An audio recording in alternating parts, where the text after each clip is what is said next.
Hello students, you are welcome to Crackjot English Competitive Classes. I am KK Malhotra. ये आपका 6 questions है, याद रखिएगा, जो फिल इन द ब्लैंक्स पर डिपेंड्स है। याद रखिएगा ये जो क्वेश्चंस है बहुत ही इम्पोर्टेंट है, कुछ आपको नियम सीखने को लिए मिलेगा।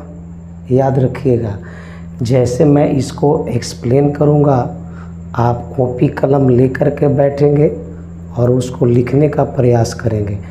ओके, तो मैं शुरुआत करता हूँ। Father did not believe gap I said to him about my outcome of the exam. Listen to me carefully.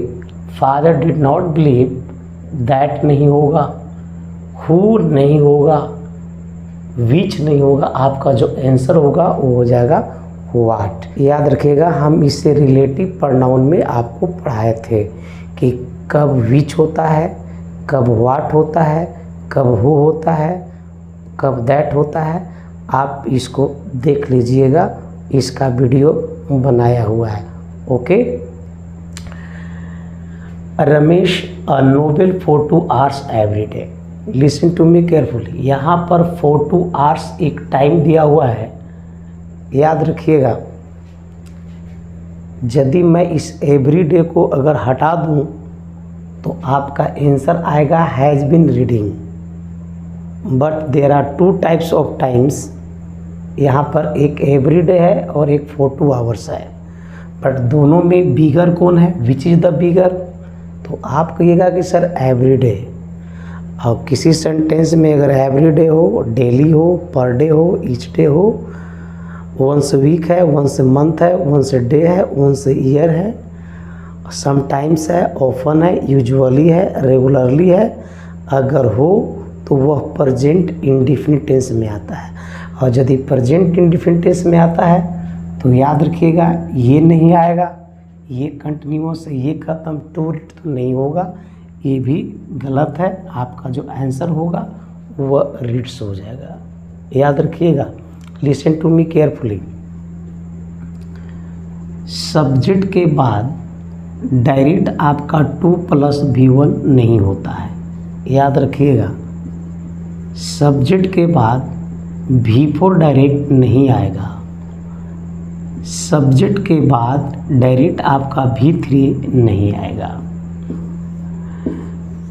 याद रखिएगा यदि आप ऑप्शंस को एलिमिनेट करना चाहेंगे तो यू कैन डू, आप कर सकते हैं। सब्जेक्ट के बाद डायरेक्ट 2 + V1 नहीं आएगा। आई टू गो नहीं होगा। आई प्लेइंग, सब्जेक्ट के बाद डायरेक्ट V4 नहीं। I playing, I speaking, you going, you playing, you writing, ये सेंटेंस नहीं है।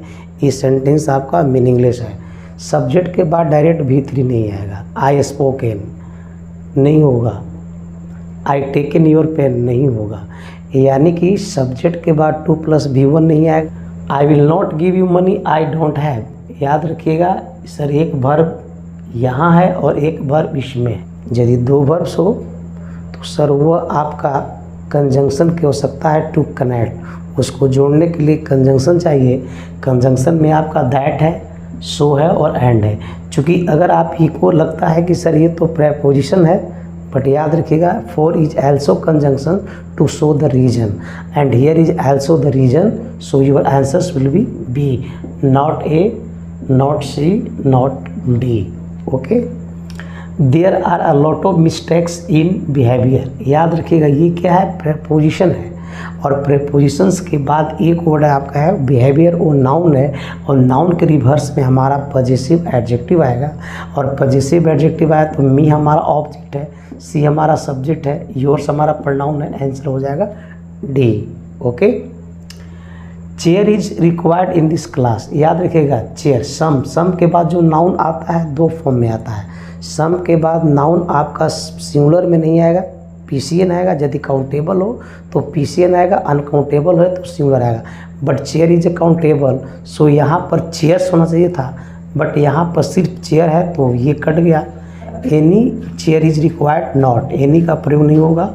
मेनी के साथ यहाँ पे चेयर्स होना चाहिए तो ये कट गया। एन एक्स्ट्रा चेयर, ही आपका आंसर जो है वो डी हो जाएगा। Okay. My brother prevented me making a very big mistakes, याद रखिएगा ये प्रेपोजिशन प्रॉब्लम्स है। क्या प्रिवेंटेड के बाद क्या आएगा, क्या टू आएगा, विथ आएगा, बाय आएगा, फ्रॉम आएगा। तो याद रखिएगा प्रिवेंटेड के साथ फ्रॉम आपका जो आंसर होगा वो डी होगा। यदि वीडियो पसंद आए तो लाइक शेयर और सब्सक्राइब कीजिएगा। मिलते हैं अगले वीडियो में, तब तक के लिए धन्यवाद।